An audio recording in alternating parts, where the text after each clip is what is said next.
Nós vamos fazer uma outra leitura de alguns temas que nós já vimos no ano passado e atrasado. E esse é o começo de tudo, a chave de tudo. Então, tabuzão. No meio acadêmico, o pessoal tem horror, arrepios quando fala assim essa palavra, né? Na verdade, tudo vem lá do passado, porque quem é que mandava na ciência até mais ou menos Galileu?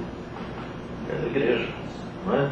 E no século VI, pelo que consta, parece que houve uma proibição da utilização dessa palavra, ou a menção dela, sob pena de excomunhão e sob pena de amaldiçoamento, que era uma coisa muito séria, como é ainda em algumas regiões até aqui do Brasil, onde, infelizmente, a ignorância é dominante.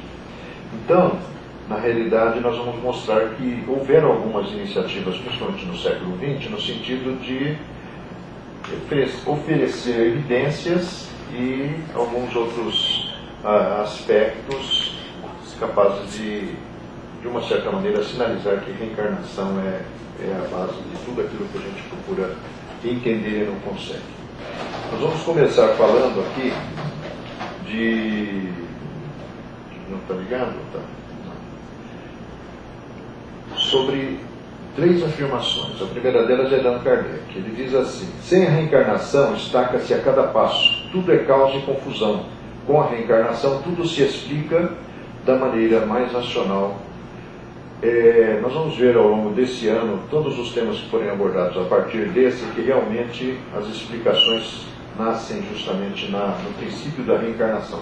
Que Kardec, inclusive, rejeitou no início. A Revista Espírita de 1860, ele disse que também não botava fé nisso. Mas as evidências foram de tal monta que ele teve que inserir isso dentro da base de princípios da própria doutrina. Outra afirmação dele: a reencarnação não é um sistema imaginado para a satisfação das necessidades de um ideal, nem uma opinião pessoal. É ou não um fato. Se está demonstrado que certos efeitos existentes são materialmente impossíveis sem a reencarnação, é preciso admitirmos que eles são a consequência desta. Logo, se está na natureza, não pode ser anulada por uma opinião contrária. E nós vamos ver que é necessário realmente a discussão em torno do tema, em torno daquilo que é dito aí pela própria proposta espírita, para que forme-se aí uma base de, talvez, entendimento maior a respeito disso, para a gente entender doença, problema social, problema individual, relacionamento. Tudo tem realmente uma explicação nesse princípio. E o André Luiz, em 1964, deu uma entrevista através do Valdo Vieira, do Dr. Valdo Vieira, médico, dentista, e do Chico Xavier, um quase que extremo-analfabeto, né? E trouxe algumas informações importantes publicadas na primeira edição do Anuário Espírita do ID, em 1964.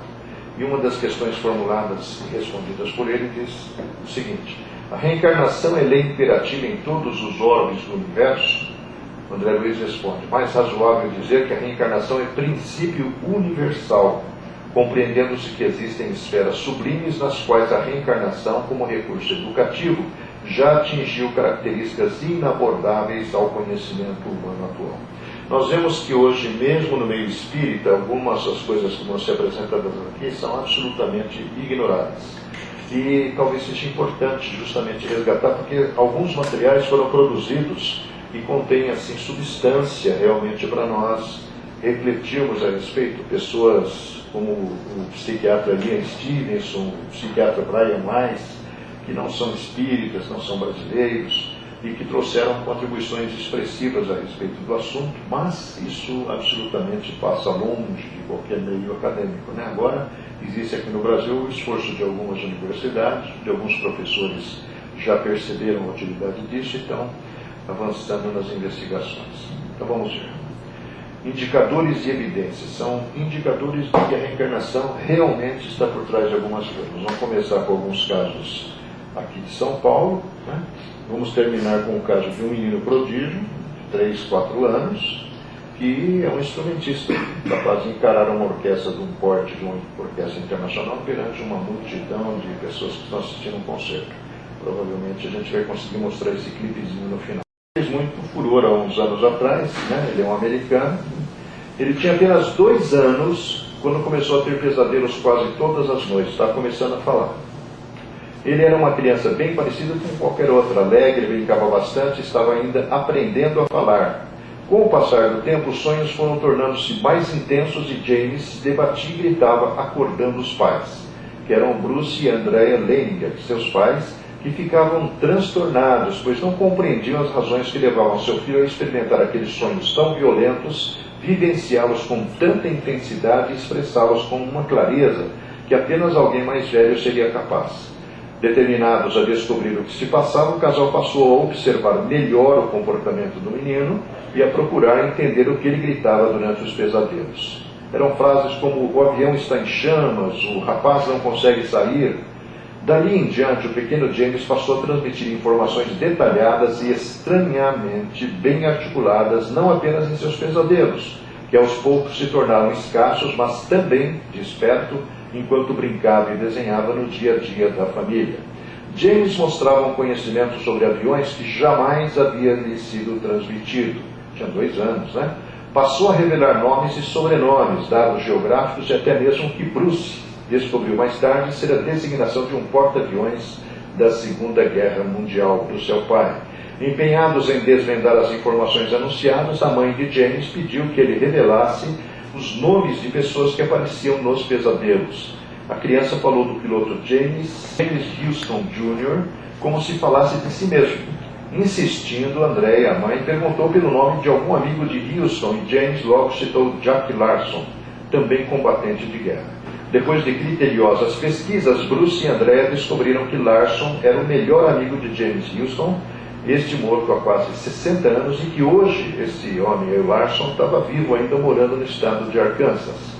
Os Leininger procuraram pela família do piloto e pouco tempo depois receberam uma carta de Anne Barron, irmã de Houston, dizendo que acreditava no sonho do menino, pois traziam informações convincentes e verdadeiras. Não havia como ele saber, senão por um aspecto espiritual, segundo a interpretação da irmã do cidadão. Esse caso ele está relatado no livro chamado A Volta.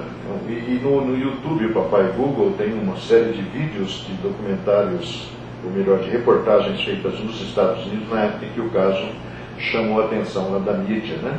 Mas é muito interessante, mas mostra, porque também essas informações, nós vamos ver ao longo do tempo, ao longo desse trabalho aqui, elas têm um prazo de duração. Depois que a criatura vai incorporando mais a sua personalidade na realidade que o cerca, isso vai apagando. Isso tem algumas explicações possíveis dadas pelos psiquiatras que estudaram o intervalo entre uma vida e outra.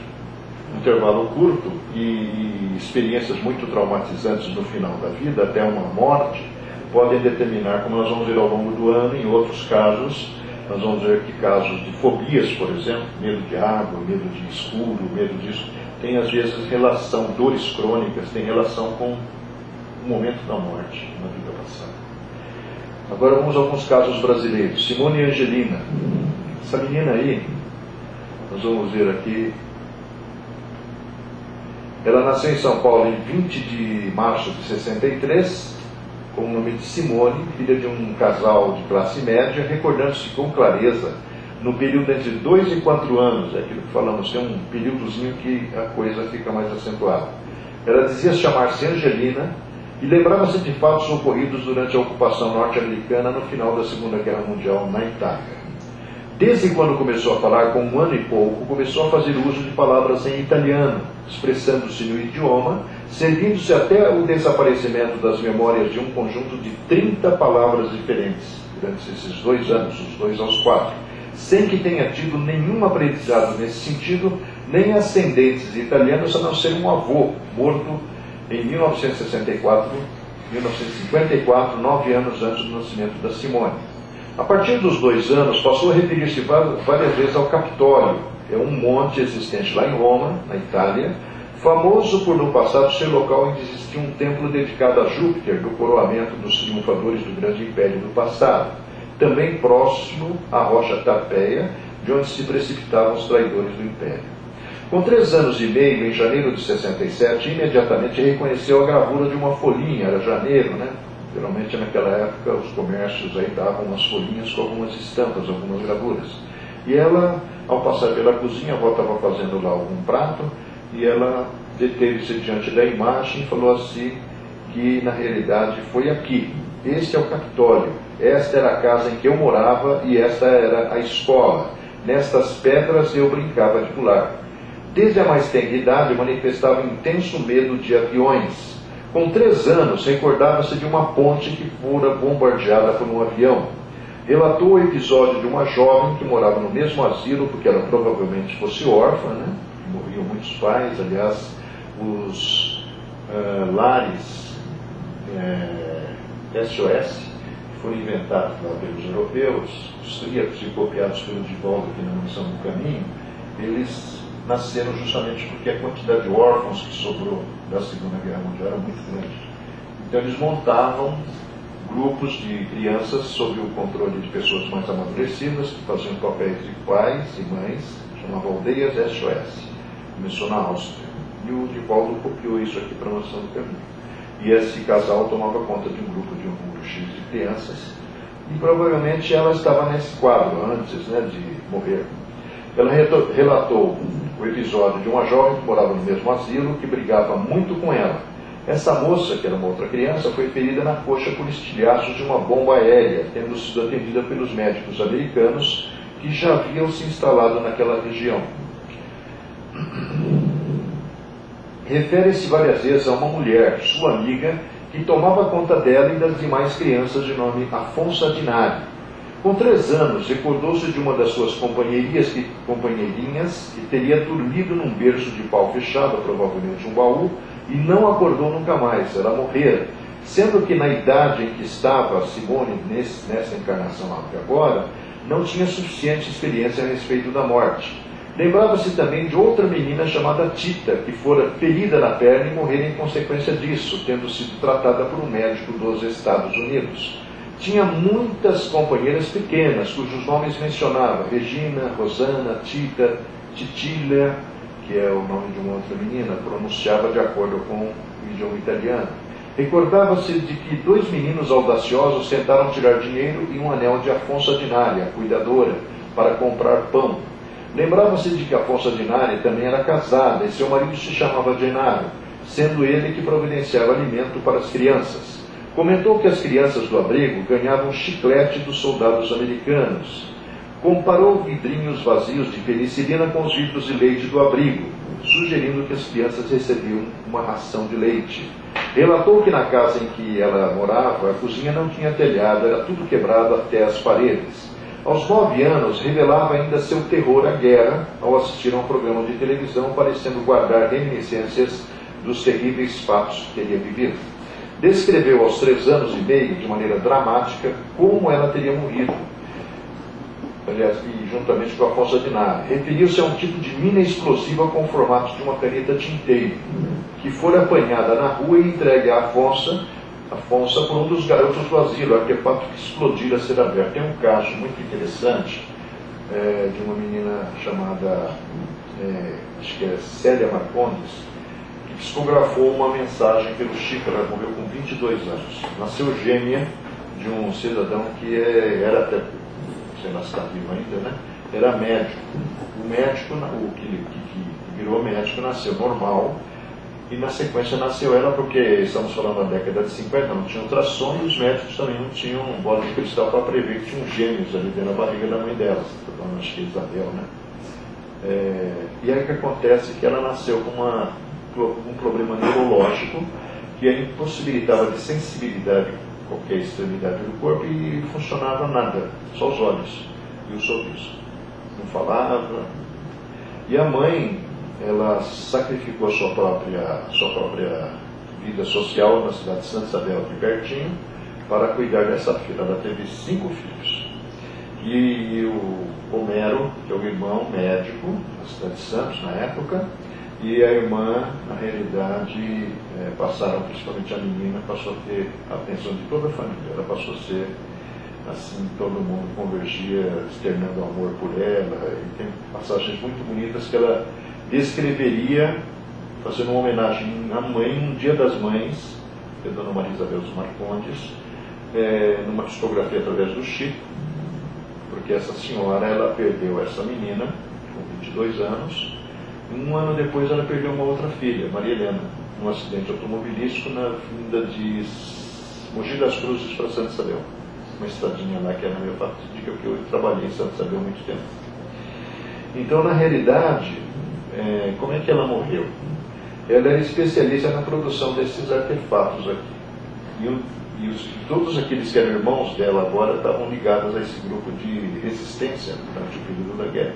Elas faziam esses dispositivos para surpreender os alemães. E ela estava preparando um deles quando explodiu. Essa explosão praticamente impactou primeiro nela e nos outros irmãos morreu todo mundo. Pela mensagem que ela vai escrever através do Chico, aquele dia, ela conta que durante muito tempo ela peregrinou com os irmãos pelo plano espiritual, só que ela estava praticamente impossibilitada de qualquer movimento. Então, como é que ela se deslocava? Nos ombros do Homero, que é o irmão gêmeo que vai nascer com ela agora aqui no Brasil. Muito bonita a mensagem, mas ali a gente vê que isso realmente deve ter acontecido, porque a descrição do que aconteceu com ela foi dada pelo Chico Xavier, né? Sua avó, que era enfermeira quando do seu nascimento, observou um apaulamento na cabeça. Ela tinha uma pequena fenda, afundamento na região occipital esquerda, apresentando mais ou menos 7,5 centímetros no sentido vertical, 5 no horizontal, depressão muito nítida e apenas encoberta pelos cabelos, provavelmente uma marca de nascença correspondente ao ferimento causador de sua morte na vida passada. Ou seja, os dados todos podiam nascer de uma cabeça de uma criança que não tinha nem ascendentes italianos, o idioma, 30 palavras, dos 2 aos 4 esse vocabulário todo, né? E na realidade não existe outra explicação a não ser provavelmente registros da memória dela. Ao longo desse ano nós vamos ouvir falar um pouquinho de memória na visão da própria doutrina espírita, né? Porque a espiritualidade tem muitas informações a respeito disso, e também da biologia molecular. Nós vamos falar um pouquinho disso ao longo do ano, nos casos que nós vamos trazendo de diferentes situações. Outro caso interessante é o Rodrigo e Fernando. Entre os 7 e 13 de janeiro de 23, faleceram 2 crianças no lar do Sr. Jesuíno Marques e sua esposa Dona Eulina Pilares. Cristiano ia completar exatamente 6 meses no dia imediato de sua morte. Uma gastroenterite agravada com desidratação foi a doença que o vitimou. O irmão dele estava com 4 anos e 10 meses na época e manifestou a mesma doença complicada como a nefrite, vindo a falecer no dia 13 de janeiro. A doutrina espírita tem até a explicação dessas mortes prematuras. Né? Por que elas acontecem? Quem são esses caras que vêm para viver pouquinho tempo? O que aconteceu antes e o que vai acontecer depois? Né? Bom, no caso do Fernando, o que vai acontecer é o seguinte: ele era muito apegado a esse irmãozinho que morreu, e a sua irmã mais velha, Antônia, que sobreviveu, evidentemente, naquela ocasião com 7 anos de idade, a qual lhe servia de pajem. Antônia e Fernando tinham adoração um pelo outro, eram inseparáveis. Após a morte dos 2 meninos, os pais resolveram mudar-se da casa onde moravam, que lhes recordava a imensa tragédia que tanto os infelicitara. O Sr. Jesuíno, o pai, adquiriu uma outra casa onde passaram a residir. A antiga que lhe pertencia foi alugada. E aí vamos ver que interessante. Esse menino mal começou a falar, reconheceu um dia que a mãe estava arrumando umas coisas lá no armário, um copo de alumínio que o pai dele tinha dado na vida anterior para o menininho lá que morreu, né? O Cristiano não, o Fernando.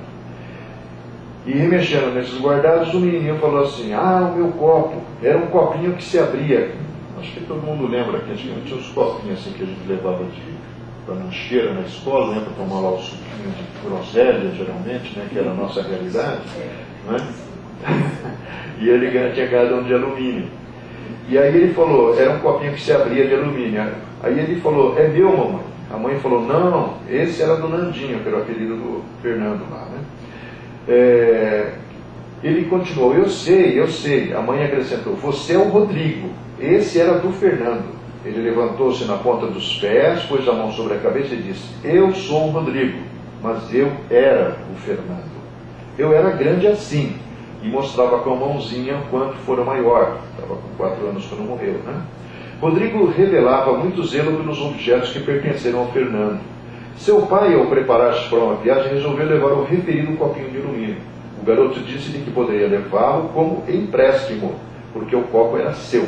Ao ser contestado pelo pai, sob a alegação de que o copo não era dele, surpreendeu-o, dizendo: o copo que o senhor deu ao Fernando, tal dia, assim, assim.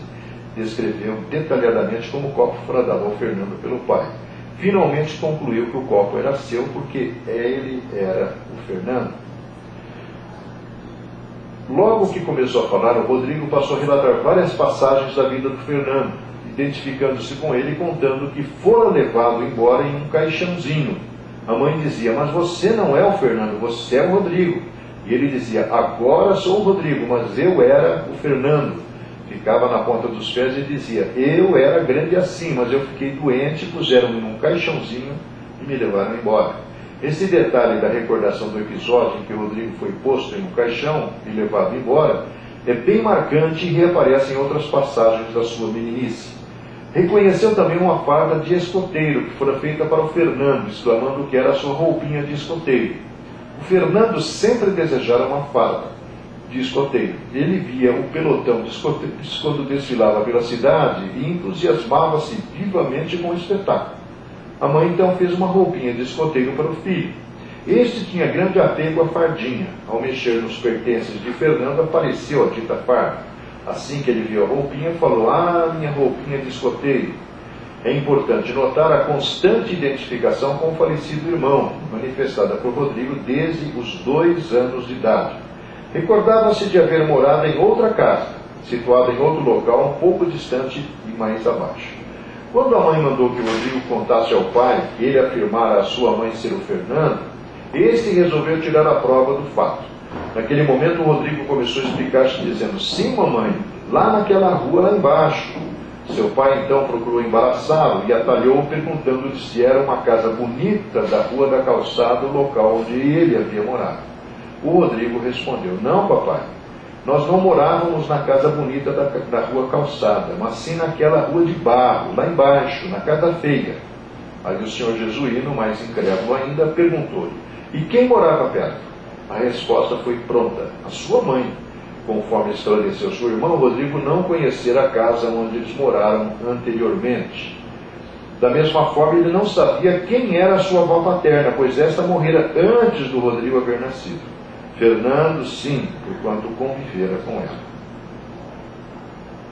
E descreveu como era a sua falecida avó, sem tê-la conhecido nesta encarnação. Quando Rodrigo afirmou que era a mãe do jesuíno, do senhor jesuíno, quem morava perto da casa antiga, este resolveu mais de uma vez embaraçar o garoto, perguntando: minha mãe era magrinha assim, meu bem? Ele disse: não, papai, era gorda assim, e mostrava com as mãozinhas. Disse ainda: andava de bengalinha, a vovó, lembra, papai? Começava a referir-se à avó e à rua. Aí ele começou a dizer: a vovó trazia assim, referindo-se a um avental, na qual ela trazia frutas do quintal, amarrava assim.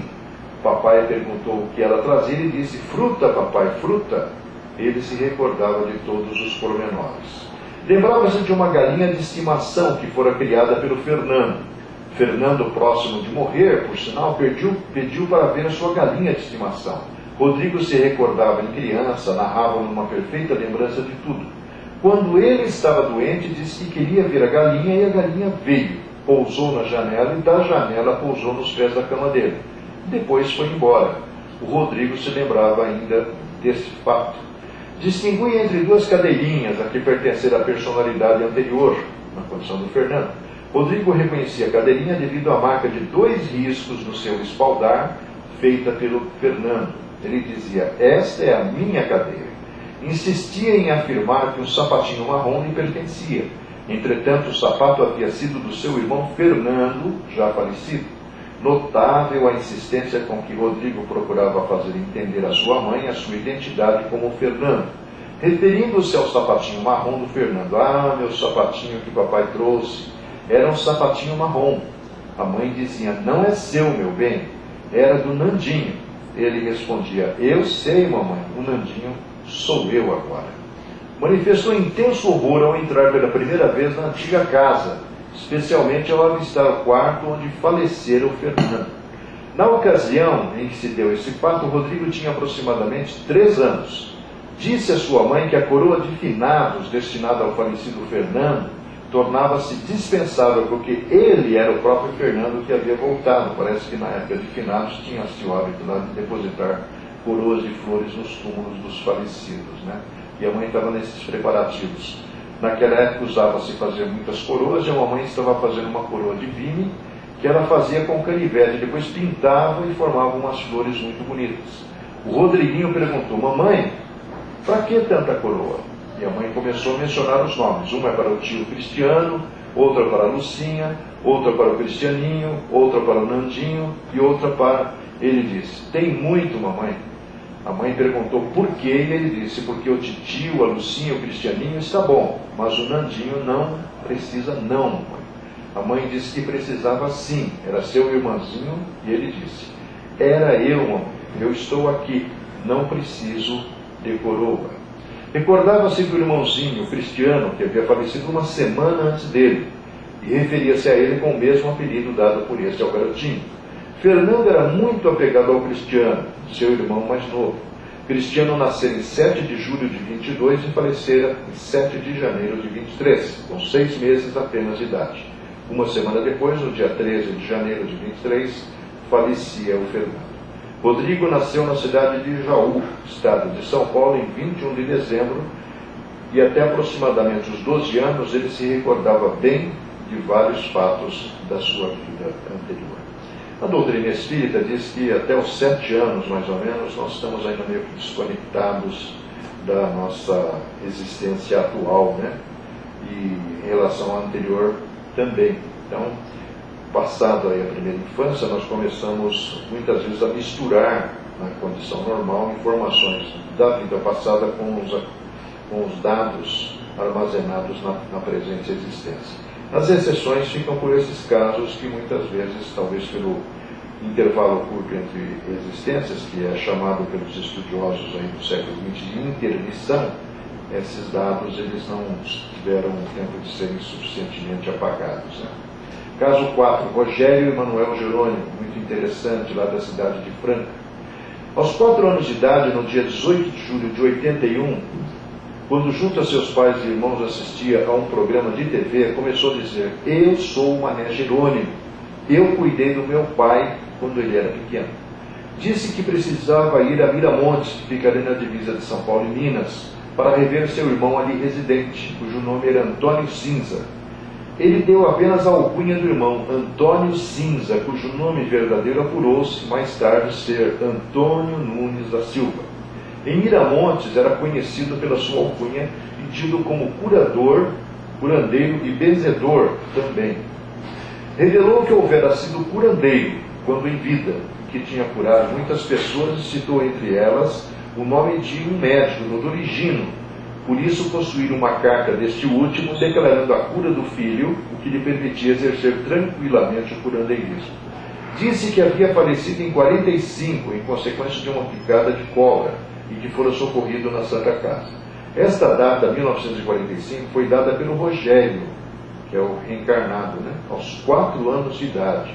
Só foi confirmada mais tarde pelo Dr. Agnello Morato, que era uma pessoa importante lá em Franca, pois na família do Rogério ignoravam quando Manuel Jerônimo havia falecido. Ao dar a sua identidade, o Rogério disse a alcunha pela qual ele era conhecido no lugar, Mané Jerônimo, ou mais precisamente, Mané Jeromo. De fato, fora esta a alcunha pela qual o curandeiro era conhecido em Miramontes e Franca naquela época.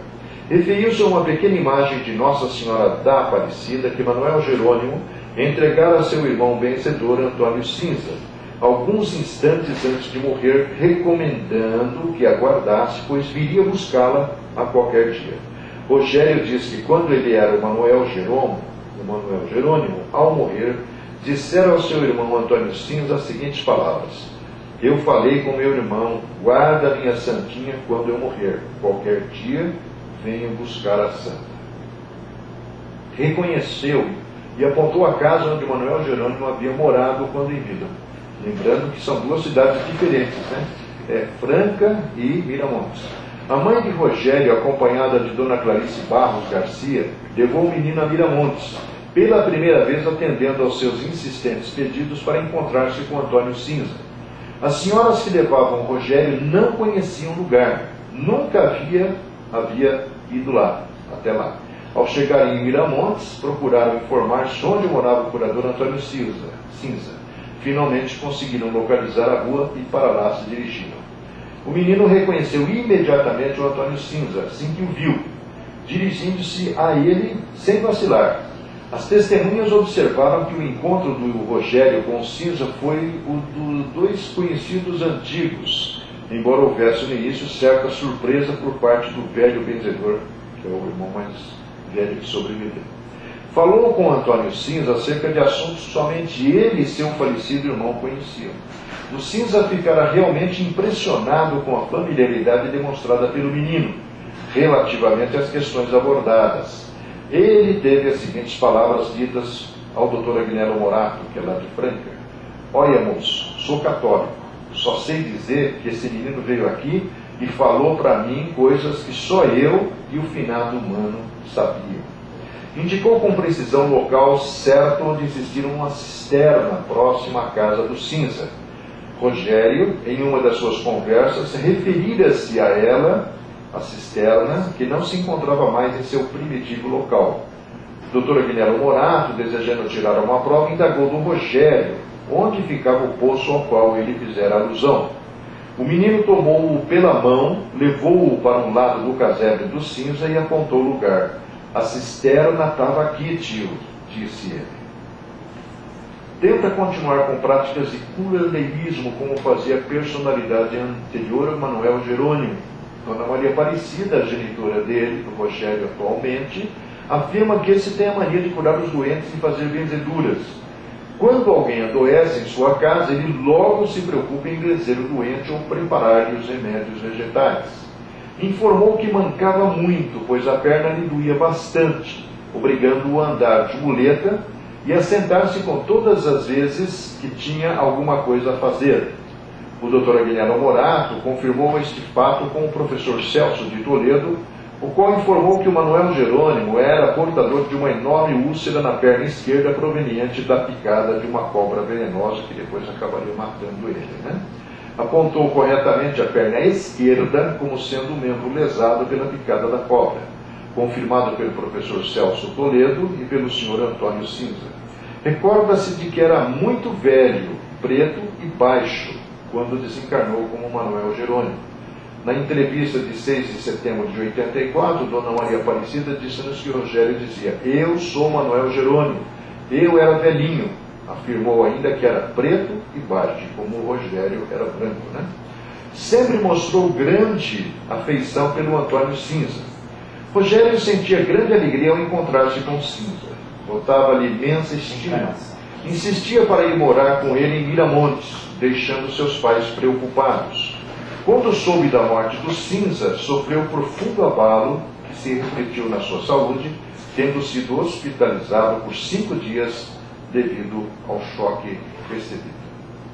Outros detalhes relevantes concernentes ao caso do Rogério são os seguintes: dores ocasionais sobrevindas na perna de Rogério, perna esquerda, na região correspondente à ferida outrora existente na perna do Manuel Jerônimo, no mesmo local. Nenhum dos irmãos do Rogério, oriundos do segundo matrimônio de Dona Aparecida, apresentou qualquer anomalia de comportamento que se assemelhasse ao dele. Rogério, bem como seus pais e irmãos, são de cor branca. Entretanto, Rogério, reiteradas vezes, afirmou: eu era preto, velho e baixo. Esta afirmativa por parte de um menino de 4 anos, habituado a ver heróis tipo Superman na TV, é bem estranha. O mais natural seria ele escolher um modelo mais de acordo com os estereótipos impingidos às massas pelos programas de televisão. Agora, alguns casos do exterior. Caso número 5, Prakash. Em abril de 1950, um menino de 10 anos chamado Nirmal, filho de Siri Bolanath Jain, morreu de varíola na casa de seus pais em Kozhikalan, uma cidade do distrito de Mathura, Uttar Pradesh. No dia da sua morte, estivera delirante e irritadiço. Tudo isso é na Índia. Ele disse 2 vezes à sua mãe: você não é minha mãe. Você é uma Jatini. Voltarei para minha mãe. Ao dizer isso, apontou na direção de Mathura e outra cidadezinha na mesma região chamada Shata, mas não mencionou o nome de nenhuma dessas cidades. Shata fica a umas 6 milhas de distância de Cosícalan, na estrada que vai desta cidade para Mathura. Logo depois de fazer essas estranhas observações, ele morreu. Em agosto de 1951, a esposa de Siri Brijal Varshnai teve um filho em Shata, aquela outra cidade, a quem deram o nome de Prakash. Quando pequenino, notou-se que Prakash chorava muito mais do que qualquer outra criança, mas, exceto isso, não demonstrou comportamento estranho da idade de 4 anos e meio. Nessa ocasião, começou a acordar em meio à noite e a correr para a rua. Quando impedido, dizia que era de Cosícalan, que seu nome era Nirmal e que ele queria voltar para seu antigo lar. Declarou que seu pai chamava-se Bolanath. Acordou e fugiu dessa forma por 4 a 5 noites seguidas, e daí por diante, um pouco menos frequentemente, continuou a fazê-lo durante todo um mês. Importunava de tal modo sua família para levá-la a Cosícalan, que um dia, em 1956, na esperança de acalmá-lo, seu tio paterno levou-o consigo numa viagem de ônibus que ia em sentido contrário àquela cidade, isto é, na direção de Mathura. Prakash, entretanto, notou imediatamente o engano e chorou para que o levassem a Cosícalan. Seu tio colocou ele então no ônibus certo e o levou até lá. Foi à loja do Siri Bolanath, mas não a reconheceu, talvez porque estivesse fechada na ocasião, era em virtude da ausência de Siri Jain. E por essa mesma razão não encontrou a família Jain quando dessa visita. A família de Jain, contudo, soube da visita de Prakash a Cosícalan.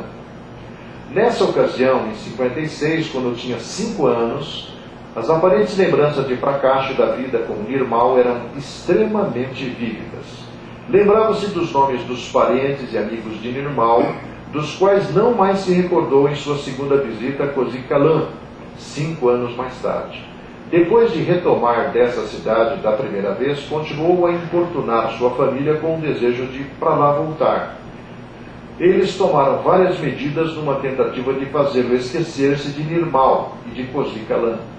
Estas incluíram a de girá-lo numa roda de oleiro em sentido contrário aos dos ponteiros do relógio, no intuito de atenuar-lhe a memória, e a de espancá-lo algumas vezes.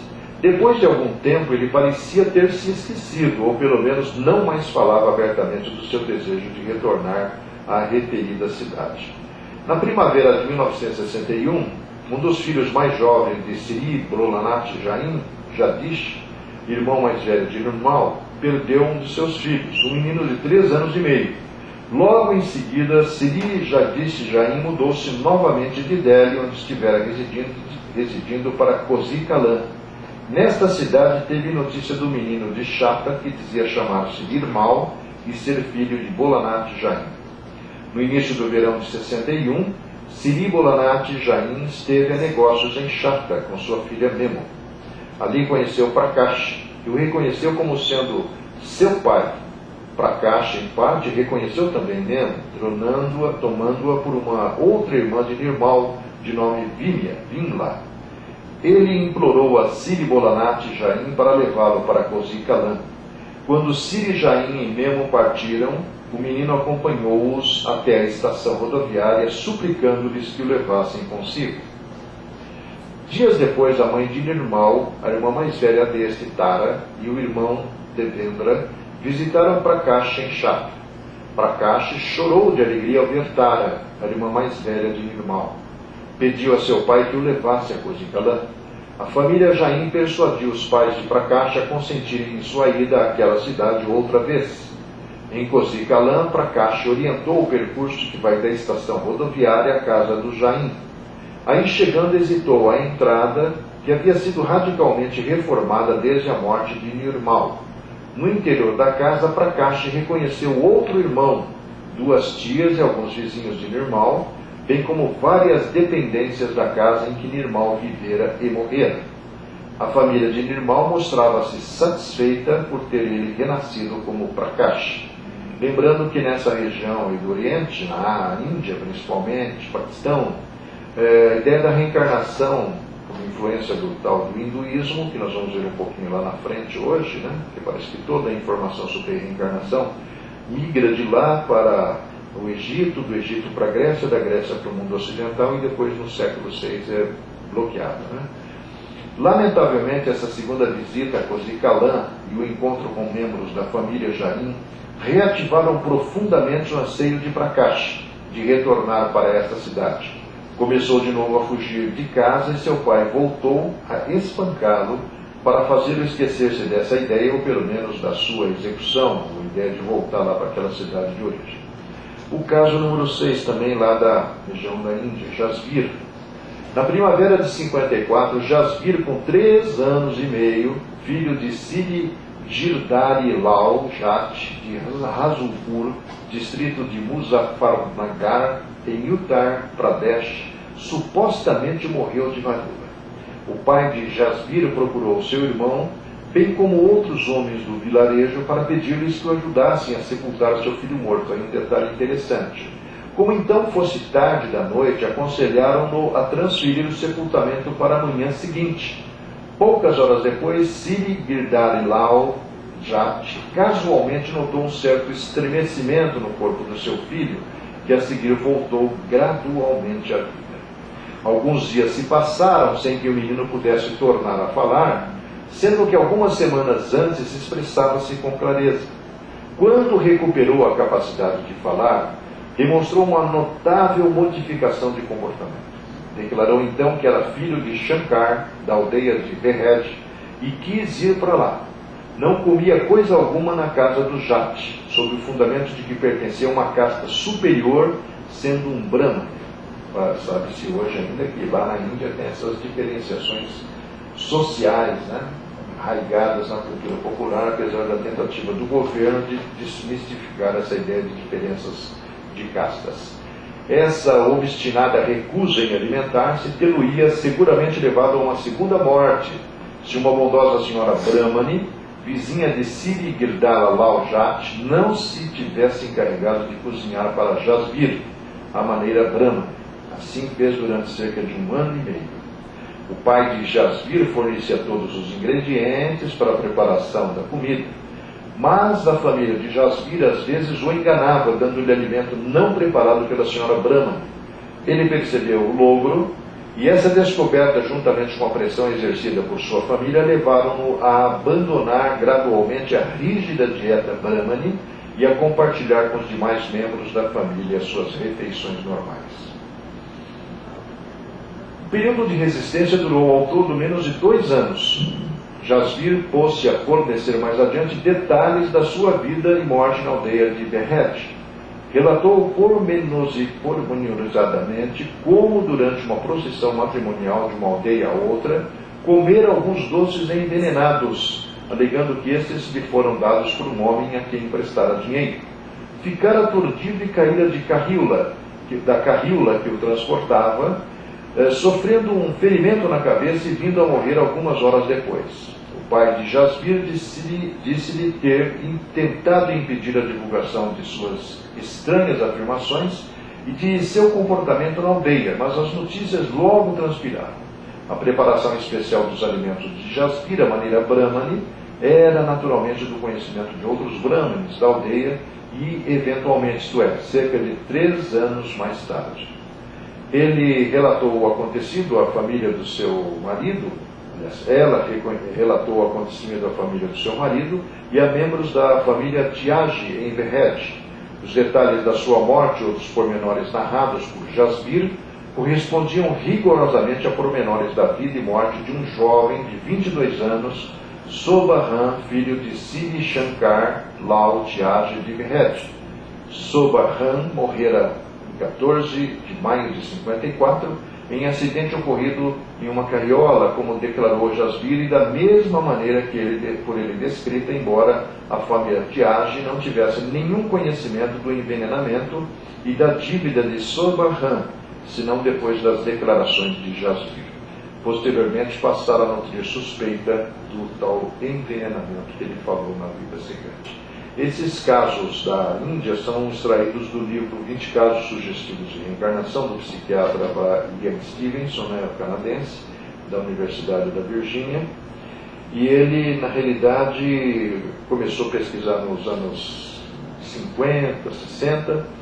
No final da vida, acho que uns 5 anos atrás, ele tinha mais de 2.000 casos pesquisados, inclusive alguns aqui do Brasil. Um deles a gente vai até usar numa outra apresentação futura. Os casos anteriores aqui do Brasil, depois do caso da volta, são do livro Reencarnação no Brasil, do Dr. Hernani Guimarães Andrade, que foi um grande amigo nosso aqui da Vila Mangueira. Sukla, filha de Sri Sen Gupta, da aldeia de Campa, na Bengala Ocidental, nasceu em março de 54.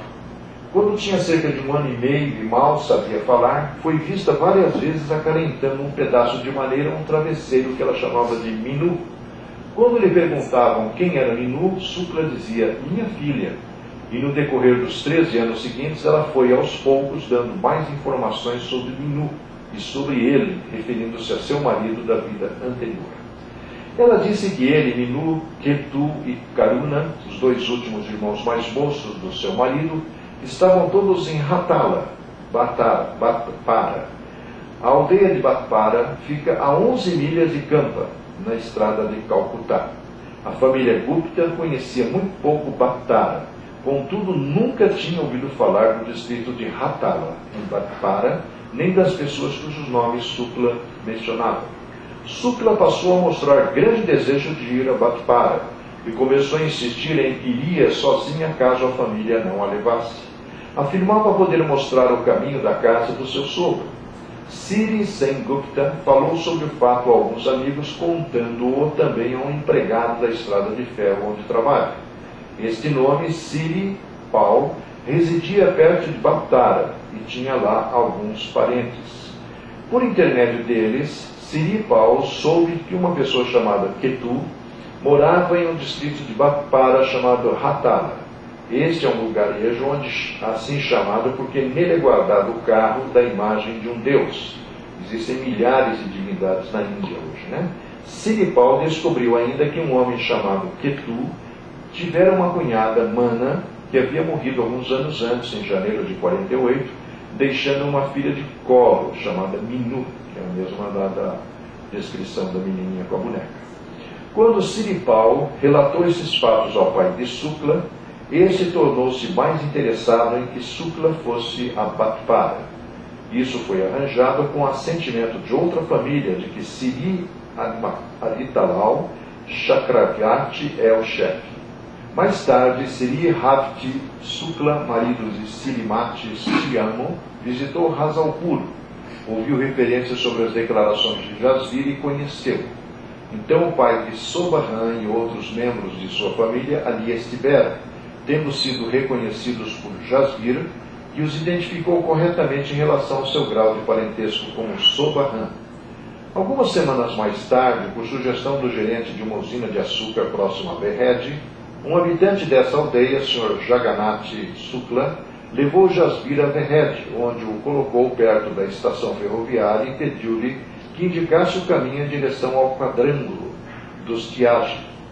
Isto Jasbir fez sem dificuldade. Posteriormente foi levado à casa de Sri Sukla e de lá os conduziu por um percurso diferente à casa dos Tyagi. Ele permaneceu alguns dias na aldeia e demonstrou à família Tyagi e a outros aldeões possuir conhecimento detalhado dessa família e dos seus negócios. Divertiu-se muito em Behed e voltou para Hazulpur com grande relutância. Daí por diante, continuou a visitar Behed de quando em quando, geralmente demorando-se várias semanas ou mais no verão. Ele ainda deseja morar em Behed, sentindo-se solitário e isolado em Hazalpur. Nesses casos indianos, né, nós podemos incluir o caso da Manika, que virou filme, que tem até acho que lá no YouTube você pode assistir, é um filme muito interessante, que mostra que uma menina, mais ou menos na faixa de 18 anos, numa aldeia de pescadores, acho que no sul do Paquistão, na verdade começa a afirmar que era a reencarnação de alguém que morava no norte do país.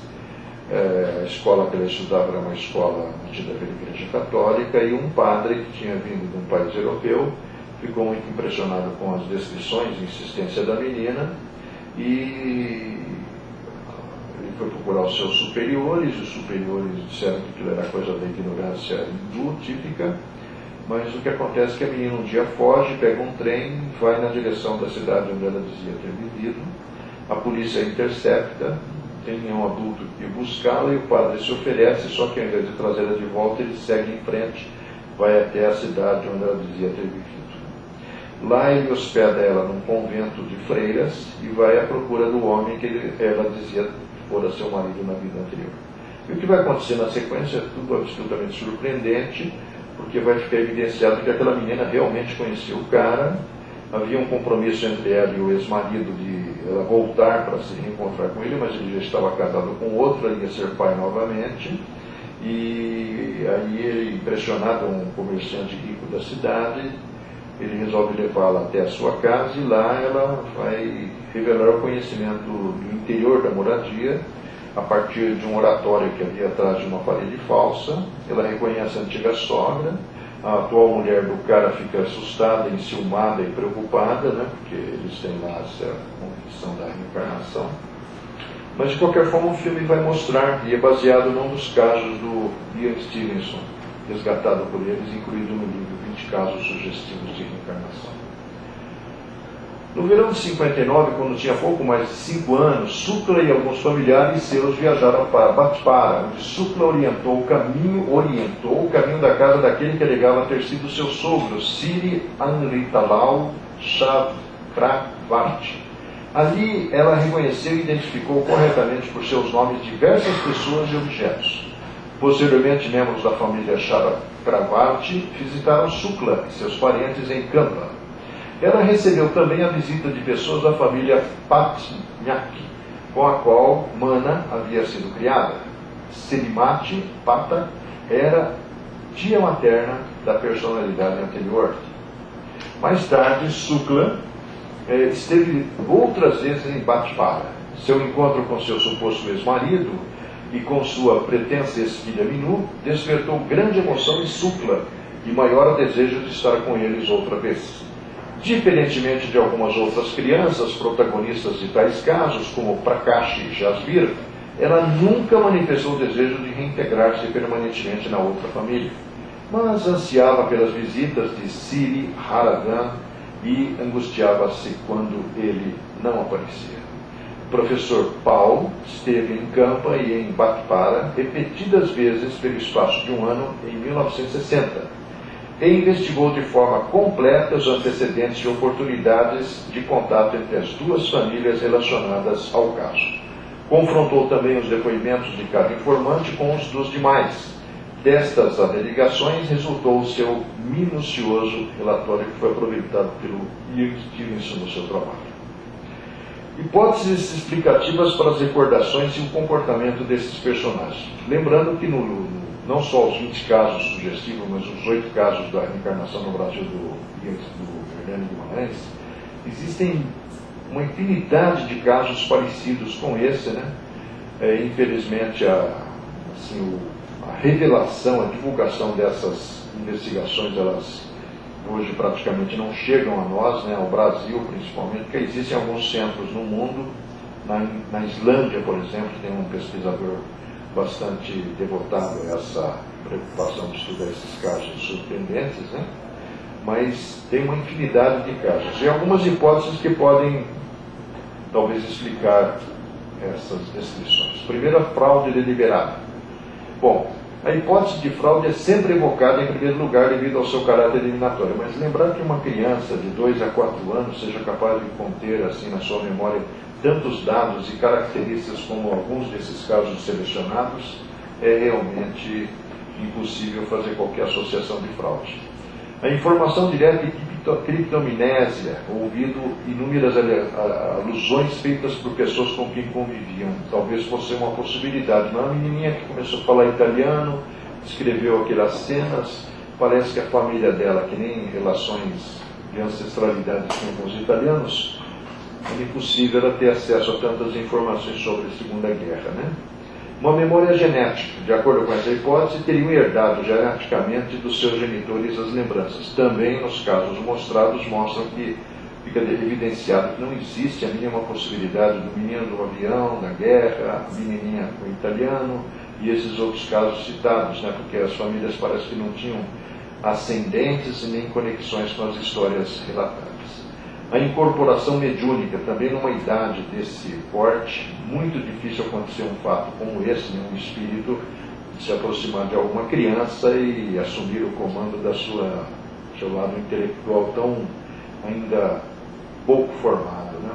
E finalmente a telepatia, a percepção extrasensorial, a superpercepção extrasensorial também parece que não é o caso, porque as pessoas que estavam no entorno não são pessoas aparentemente preocupadas em revelar coisas do tipo como foram reveladas. E a hipótese da reencarnação é a que melhor poderia elucidar os presentes casos. Ela cobriria, sem exceção, todos os itens da tabela de recordações dos pacientes, segundo os pesquisadores citados, Ian Stevens, Hernani Guimarães, Remendras Banerjee. A gente nem pôs casos dele aí, mas são caras que se dedicaram a estudos nesse sentido no século XX. O caso número 8 é o Bruce. Aí nós temos o caso dessas memórias espontâneas em crianças, e temos uma corrente que veio crescendo também no século XX, que talvez, se for melhor observada por aqueles que estudam, um companheiro que tem conhecimento lá com as coisas que acontecem fora do Brasil, diz que nos Estados Unidos hoje existe um movimento muito grande no sentido de investigar essas questões tidas aí como místicas, né? No caso aí é um caso de regressão de memória, que é uma técnica que vem sendo utilizada por alguns terapeutas, principalmente nos Estados Unidos, alguns aqui no Brasil, que levam a uma tentativa de recuperação de dados que, extraídos do inconsciente do indivíduo, ajudam a entender o consciente e entender o que está acontecendo em sua vida psicologicamente, psiquiatricamente e socialmente no presente. O caso do Bruce é um deles. O Bruce tinha 35 anos quando procurou o Dr. Brian Weiss, sintomas de ansiedade crônica, tipo insônias, palpitações cardíacas, acessos de fúria e bebedeiras ocasionais. Ele tinha um outro problema, que era o irmão Ben, executivo importante de famosa empresa, ostentando muito dinheiro, amigos, poder atraído para o mundo político, perspectiva ameaçada pelo irmão gay, que era o Bruce, né? A quem sugeriu mudasse o seu nome ou o desaparecimento por uns tempos para comprometer as aspirações do irmão dele do bem, né? Ou a não revelação da condição do irmão dele de ser homossexual e de que seu amante fosse um homem. Submetido à regressão, porque o Bruce vivia lá nos conflitos em relação a isso, ele reviu-se como um engenheiro no Antigo Egito, no final do reinado do grande faraó, cuja missão é construir templos e palácios que proclamem o seu poderio e a sua magnificência naquela época, e que o escolheu para trabalhar nos dois projetos, a criação de um santuário e a construção das colunatas de ligação com o santuário.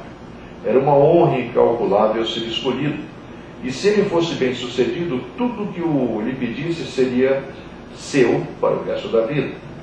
Quando ele disse ao faraó que iria precisar de 500 trabalhadores e escravos, ele ofereceu 1000. Nenhuma despesa seria poupada, nenhuma morte no serviço do derradeiro objetivo lamentada. Os edifícios eram destinados a santificar essa divindade suprema, que ele se considerava o faraó, né? E tendo de refletir a sua supremacia. Ainda assim, o faraó emitiu ordens rigorosas. O santuário tinha que ser terminado em 7 anos, as colunatas 3 anos depois. Apenas o máximo mármore poderia ser usado, apenas as pedras mais fortes, garantindo que, quando estivesse terminado, o resultado proclamasse a sua glória para toda a eternidade. E existia só um entrave. O faraó tinha um primo. Ele conheceu o Bruce, que era o engenheiro da época, conheceu esse cara, que era um intrometido, um ególatra, sem talento e ainda menos gosto, era um grosso. Ele era o capataz de todo o projeto. Ele, o Bruce de agora, e todos os outros arquitetos e engenheiros tinham de obedecer esse primo do faraó. A sua palavra era a palavra do faraó e era a lei. Ele tinha muito medo dele. Ele pode estragar tudo, segundo a visão do arquiteto, que é o Bruce de hoje. As minhas preocupações confirmavam-se. ele intrometer-se em tudo. Parecia simpatizar com ele em particular. Talvez conseguisse sentir a sua aversão em relação a ele, embora ele se abstivesse de expressá-la. Seja como for, ele estava ao seu lado quase todos os dias, dando sugestões absurdas, contradizendo as suas ordens, queixando-se de que ele e os seus camaradas estavam a trabalhar muito devagar, embora fosse ele que impedisse o progresso. Devido ao curto prazo que o faraó determinou, isto aumentava a pressão sobre ele, até um ponto em que estava certo que iria explodir. Cada dia significava uma batalha consigo mesmo para permanecer calmo face às suas exigências e aos seus comentários quando não conseguia satisfazê-las. Cerca de um ano depois do trabalho ter começado, o adversário insiste que o santuário seja colocado ao lado de um templo diferente em vez do templo principal. Quando lhe recorda que isso é diretamente contrário às ordens do faraó, ele chama-o de tolo à frente dos seus colegas e começa a afastar-se. O que ele receia acontece, ele explode. Diz que o tolo era ele, que é apenas um idiota, e que isso se nota, que ele é tão estúpido como as pedras que o rodeavam. Vamos levar esse assunto ao faraó, disse o Bruce, arquiteto. Ele decidirá quem deve ir à autoridade final. O primo do faraó retalia da pior maneira possível. Em vez de ir com ele ao palácio, recruta um rival seu, outro engenheiro, para envenenar o vinho que ele bebia no jantar. Ele cai doente imediatamente, a dor é excruciante e ele é levado para a cama. Nessa noite, um dos guardas esgueira-se para a sua tenda e apunhala-o na barriga. Morre instantaneamente. A sua última visão é do desprezível primo do faraó do lado de fora da tenda, ri-se. O sítio da barriga em que foi esfaqueado, a área esfaqueada, balbuciou. É o mesmo onde tem a cicatriz da biópsia, porque nessa existência ele está com AIDS, a ferida que sangra de tempos em tempos, sem razão aparente. Ele estava atônito com a revelação. O capataz, o homem que atormentou-o no Egito durante aquela vida passada, é o seu irmão bem nessa vida. Aí ele vai ter uma outra experiência. Mais uma vida é acessada, mais uma vez no Antigo Egito, noutra época. Vê-se como um sacerdote, um curador, um dos muitos poucos empregados pelos ricos e poderosos. A sua medicina é profundamente secreta, não são as ervas e loções habituais que os médicos laicos usam. O método de cura envolve a utilização daquilo que os sacerdotes chamavam de varas de energia. Quando as varas estavam viradas para o local exato, emitiam vibrações sonoras, curativas e ligeiras frequências. A sua utilização não era aleatória. Existe uma sequência determinada de luz e som, uma ordem intrincada e um padrão da forma como as varas são apontadas às partes do corpo. A arte é secreta, envolve energia e luz e a sua acumulação, armazenagem e transferência. O exercício dessa medicina era em câmaras secretas dentro dos templos de cura. Apenas alguns sacerdotes conhecem a sua localização. Nem aqueles que fazem o trabalho doméstico nos templos têm conhecimento delas. Tal é a mestria com que estão escondidas. Detalhe, né? Muito difícil o cara, dentro de um processo alterado de consciência, elaborar todas essas explicações que foram dadas por ele, né? Conseguem fazer maravilhas, curar muitas doenças, sendo capazes de regenerar órgãos e membros perdidos em batalha, através da utilização das varas, coisa que os médicos egípcios afirmavam conseguir regenerar como membros e órgãos que aparentemente tinham conseguido. Identificou seu irmão da vida atual como outro sacerdote que lhe invejava os poderes nessa futura existência que já é passada.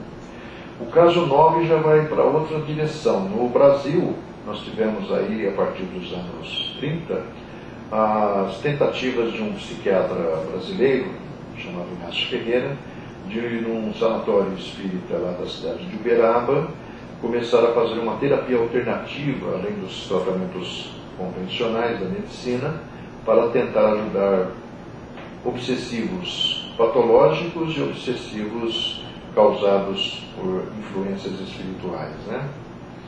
E o caso do AC é um exemplo. Era um rapaz forte, complexão robusta, solteiro, 24 anos, filho de pais italianos, gente simples, trabalhadora e honesta, vivendo há muitos anos cercado pela amizade de todos em uma cidade do Triângulo Mineiro. A instrução era pouca. Desde pequeno demonstra gênio irracível contra o pai e a mãe, moralmente contra o pioneiro, com o qual não quer convivência, evitando mesmo a aproximação do pai. Ao contrário, não respeita a velhice dele, mas o senhor já de 60 anos, cobrindo de impropérios e injúrias, tentando mesmo agredir os pais fisicamente, por vezes sem motivos justificados. Com os amigos e conhecidos demonstra-se um indivíduo perfeito, conversando e tomando parte das suas reuniões, convivendo naturalmente sem nenhuma demonstração de desequilíbrio mental. Trabalhador e disposto, dedicou-se à carpintaria. Do pai, não tolera a mínima observação, o mínimo conselho, demonstrando revolta imediata, insultando o genitor, requerendo intervenção de várias pessoas para contê-los nas suas demonstrações de ódio, insultos, pois torna-se furioso, completamente insano, proferindo sem cessar numa algaravia de assuntos, insultos e ameaças, aglutinando lembranças e momentos da política europeia, coisas que desconhece, pois pouco se importa com jornais e tudo ignora do mundo. Essas crises são constantes e por vezes duram horas e mesmo dias, sendo então constantemente vigiado, amarrado ou posto sob a proteção de entorpecentes, o único meio de que lançaram mão médicos que dele trataram. Diagnósticos e tratamentos têm variado ao infinito, pois a família, sobressaltada e demonstrando interesse pela saúde e bem-estar do filho, não tem medido esforços e sacrifício para manter a convivência, a paz no lar, paz e convivência apenas perturbada por essas crises periódicas e irrazoáveis. Já esteve internado num sanatório, onde recebeu alta como curado, após alguns meses de tratamento. São as duas únicas pessoas que provocam essas crises de violência, portanto, a mãe e o pai. Mormente este último com seus conselhos ou simplesmente com a sua presença. Internado durante 30 dias em observação no sanatório dirigido pelo Dr. Inácio Ferreira, nada demonstrou que exigisse internamento e isolamento. Estava tudo bem. Tem memória e raciocínio à altura da sua educação e instrução. Noção de espaço, tempo, lugar. Nada de anormal pelos exames feitos e nenhuma demonstração de desequilíbrio mental. Ao contrário, vivia pedindo para que lhe desse um serviço qualquer a fim de passar melhor o tempo. Após esse período de observação, cuidadosamente procuramos saber dos seus projetos futuros, pois pretendíamos mandar chamar a sua família para que o levasse, por não parecer necessário, seu isolamento. Percebendo o nosso propósito de fazê-lo voltar para casa, só então, pela primeira vez no sanatório, demonstrou tremenda revolta contra os pais, dizendo que a tudo se submeteria, menos viver em companhia dos seus genitores. Queria sair, sim, para trabalhar, porém, para outras localidades, bem longe daqueles que procuravam cercá-lo de carinhos e cuidados. Não gostava dos velhos e somente a sua presença era motivo para aborrecer. Bom, o tratamento alternativo lá, iniciado pelo Inácio, era com a presença de uma médium extraordinária da região, chamada Dona Maria Modesto Cravo.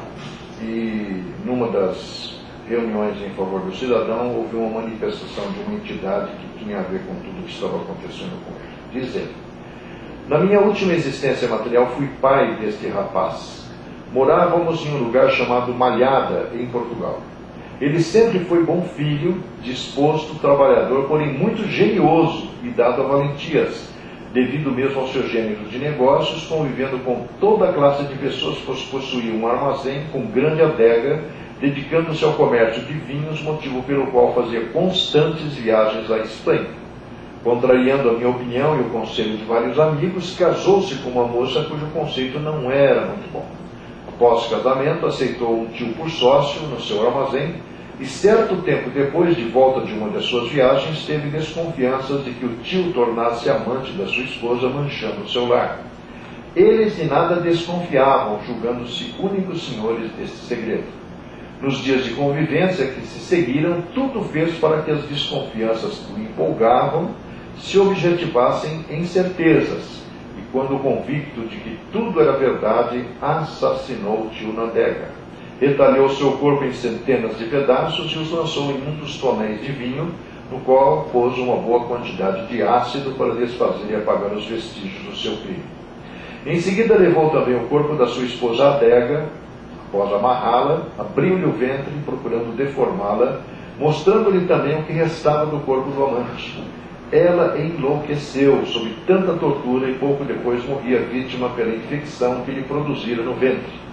Desassossegado, temendo desconfianças e consequente prisão do meu filho, aconselhei-lhe a venda do seu armazém, com exceção dos tonéis de vinho, e fomos para a Espanha, conseguindo nesta viagem atirar ao mar aquele que guardava os resquícios do seu crime. Lá vivemos um certo tempo, sempre inquietos, temendo a descoberta daquele crime que eu, como pai do autor do crime e sogro da vítima, fora obrigado a tornar-me cúmplice. Os quadros daquela tragédia haviam se estampado tão fortemente em sua imaginação que nunca mais pôde ter repouso e tranquilidade. Parecia mesmo que a sombra do remorso vivia bailando à sua frente e lhe apresentando constantes as diversas fases daquele crime horripilante, pois às vezes desvairado dizia estar vendo tudo o que fizera. Ficava agitado, procurando tapar os olhos para que a sua vista não continuasse vendo o que estava retratado em sua imaginação. Desgostoso, desorientado, bebendo muito, morreu, aos poucos, em estado lastimável. Pouco depois, também já velho, cansado e torturado com aquela série de acontecimentos que me abalavam os nervos, desencarnei ainda na Espanha. Decorrido muito tempo que não se marca no relógio da eternidade, vim à procura da minha mãe, irmã, que se havia reencarnado nesse país, e que as encontrei também e tenho presenciado a tragédia de suas vidas, pois o seu pai atual foi o seu tio, e a sua mãe, nada menos que a sua esposa naquela existência. Tenho pena da tortura que ele sofre e provoca, mas os desígnios divinos são sábios e justos. Há quanto tempo isso? Não sei. Ao certo, meu Senhor. Todavia, para sua orientação, digo que ainda pagávamos impostos à coroa real. Alguns prodígios da atualidade. Nós vimos as crianças que espontaneamente lembram do passado, vimos o caso da regressão de memória, vimos o caso da mediunidade e agora alguns casos interessantes recentes. Né? Micaela Fudolig. Ela entrou na Universidade das Filipinas aos 11 anos. Se formou em bacharelado em Ciências Físicas aos 16 e era a melhor aluna da sua turma de formandos. Atualmente ela faz PhD e é professora na mesma universidade em que estudou, com interesse em econofísica, que é a busca de abordagens conceituais dos problemas econômicos, usando ferramentas e métodos da física e estatística. O Akriti Jaswal. Ele é da Índia e se tornou conhecido quando realizou sua primeira cirurgia com apenas 7 anos de idade, embora ele não fosse um médico na época. Ele era considerado um gênio médico onde morava. A cirurgia foi nas mãos de uma criança de 8 anos de idade que foi vítima de queimadura. O garoto entrou na Universidade de Medicina aos 12 anos e aos 17 já estava graduado em Química Aplicada. Hoje trabalha na busca da cura para o câncer. O Taylor Wilson é a pessoa mais jovem do mundo a construir um fusor nuclear. Aos 10 anos de idade ele construiu uma bomba e aos 14 um fusor. Em maio de 2011 ganhou o Prêmio Internacional graças ao seu detetor de radiação. Em fevereiro de 2013 ele falou na conferência TED sobre suas ideias sobre reatores nucleares subterrâneos de fissão nuclear autossuficientes. Ele projetou um aparato compacto que poderia gerar 50 megawatts de energia e precisaria ser reabastecido apenas uma vez a cada 30 anos. Cameron Thompson é um prodígio de matemática do norte do país de Gales. Quando eu tinha 4 anos de idade, ele corrigiu seu professor sobre sua afirmação de que 0 é o menor número, dizendo que ela esqueceu os números negativos. Ele começou a estudar matemática na Universidade Aberta aos 11 anos e com a mesma idade. O garoto foi destaque na BBC em documentários sobre as dificuldades de que um gênio adolescente encontra. Ele tem dificuldades em seus estudos porque sofre de síndrome de Asperger. Mas, sem dúvida, Cameron é um gênio da matemática. mas em alguns casos, Jacob Barnett é um matemático americano. Quando tinha 2 anos de idade, foi diagnosticado com autismo moderado a grave. Os médicos disseram que ele poderia não ser capaz de falar, ler, tornar-se independente em atividades básicas diárias. Ele mostrou aos médicos que estavam errados ao soletrar o alfabeto de trás para frente quando tinha 3 anos. Com a mesma idade, ao visitar um planetário, ele respondeu à pergunta do apresentador de por que as luas de Marte são de forma estranha. Aos 10 anos de idade, se matriculou na Universidade da Virgínia, da Indiana. Enquanto estudava, ele afirmou que um dia poderia refutar a teoria da relatividade de Einstein. Atualmente está trabalhando em seu PhD em física quântica. Marsh Jean Boieldieu, pelo amor de Deus, hein? Nome, né? Sopa de letrinha, hein? Ele nasceu em Hong Kong e é a pessoa mais jovem a se matricular na Universidade de Hong Kong aos 9 anos de idade. Terminou seus estudos aí mantendo em um dos cursos de matemática avançada e um B em estatística. Ele também ganhou 8 prêmios aí que ele tomou ao mesmo tempo que seus A-levels, né? Ele participou de um programa de duplo diploma especialmente projetado, bacharel em ciências matemáticas e master em filosofia da matemática, que terminou em 2011, um ano antes de que o currículo concebido. Ele está atualmente estudando para um PhD em matemática nos Estados Unidos. Priyanshi Soman é uma calculadora humana da Índia. Começou a resolver cálculos mentalmente aos 6 anos. Aos 11, era a mais jovem participante do mental, sei lá o que lá, competição de cálculo mental de que saiu vencedora. Ela superou outros 36 concorrentes de 16 países. O primeiro lugar foi conquistado quando a garota resolveu a raiz quadrada de 10 números de 6 dígitos em um recorde de 6 minutos e 51 segundos. Para finalizar, ela foi a única participante a ter 100% de precisão na multiplicação em raízes quadradas na história da competição. Ela se tornou a nova titular do recorde mundial em raízes quadradas mentais em janeiro de 2012, quando calculou a raiz quadrada de 10 números de 6 dígitos em 2 minutos e 43 segundos. Tanish Matthew Abraham está entre os mais jovens membros da Mensa, uma sociedade para pessoas superdotadas, em que ingressou quando tinha apenas 4 anos de idade. Começou a mostrar sua genialidade 4 meses depois que nasceu, quando começou a navegar nos livros infantis e a responder corretamente as perguntas sobre eles. Ao entrar no Mensa, ele marcou um alto percentual de 99,9 no teste de QI padronizado. Aos 5 anos de idade, terminou os cursos de matemática oferecidos pelo Programa de Educação da Universidade de Stanford para a Juventude, que possui 5 níveis, dos jardins de infância ao 5º ano, em apenas 6 meses. Aos 6 de idade, terminou o ensino médio e os cursos universitários. Ele foi um dos mais jovens a entrar numa associação importante, né? Abraham também publica ensaios no site Ciência Lunar da NASA. Agora vamos ver as respostas que o Espiritismo dá para essas questões. A primeira delas é o seguinte: a gente vê às vezes algumas informações sobre a relação que o Espiritismo teria com o hinduísmo, né? A primeira resposta vem daí. Afirma-se que o hinduísmo em sua origem representava uma síntese do pensamento religioso, guardando muita semelhança com o Espiritismo de hoje. Isso procede?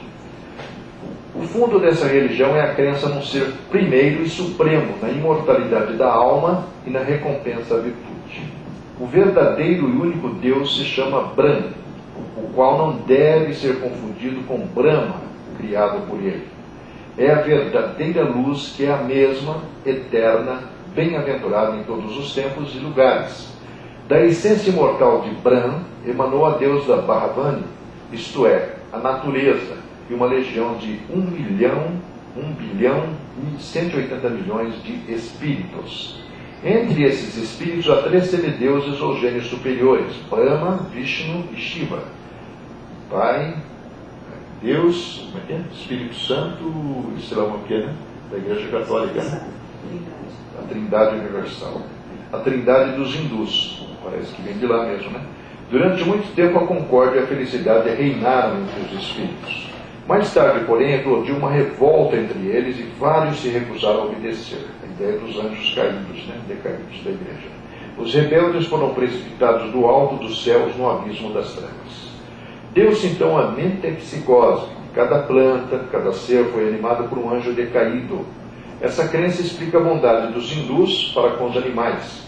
Consideram-nos como seus semelhantes e não querem matar nenhum.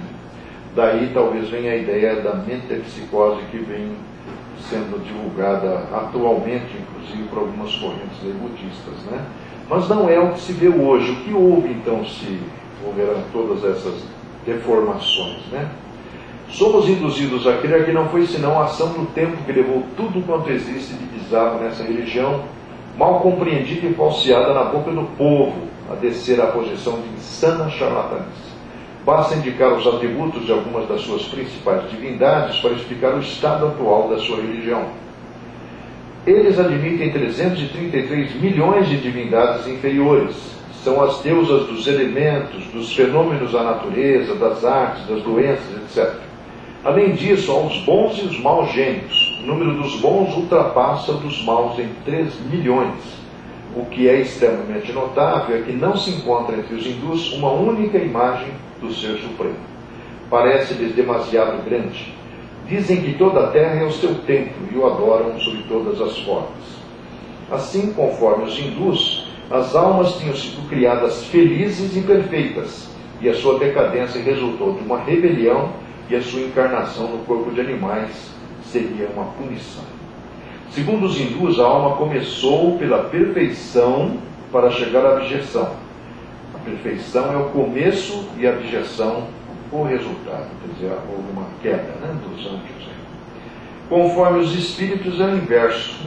A ignorância é o começo, a perfeição é o objetivo e o resultado. Seria supérfluo procurar demonstrar qual dessas duas doutrinas é mais racional e dá uma ideia mais elevada da justiça e da bondade de Deus. E pois, por completa ignorância dos seus princípios, que algumas pessoas as confundem. Que diferença fundamental pode ser identificada? Conforme a doutrina espírita, os espíritos ou almas, foram criadas e ainda são simples ignorantes. É pelas encarnações sucessivas que chegam, graças a seus esforços, à misericórdia divina, a perfeição que lhes proporcionará a felicidade eterna. Devendo progredir, a alma pode permanecer estacionária durante um período mais ou menos longo, mas não retrograda, ou volta a ser animal. O que adquiriu em conhecimento e moralidade não se perde. Se não avança, também não recua, fica estacionado. Eis porque não pode voltar a animar os seres inferiores à humanidade. A metempsicose dos hindus está fundada sobre o princípio da degradação das almas. A reencarnação, segundo os espíritos, está fundada no princípio da progressão contínua. Segundo os hindus, a alma começou pela perfeição para chegar à abjeção. A perfeição é o começo e a abjeção o resultado. Conforme os espíritos, a ignorância é o começo, a perfeição o objetivo e o resultado. Seria supérfluo procurar demonstrar qual das duas doutrinas é mais racional e dar uma ideia mais elevada da justiça e bondade de Deus. É, como dito atrás, por completa ignorância dos seus princípios que algumas pessoas as confundem.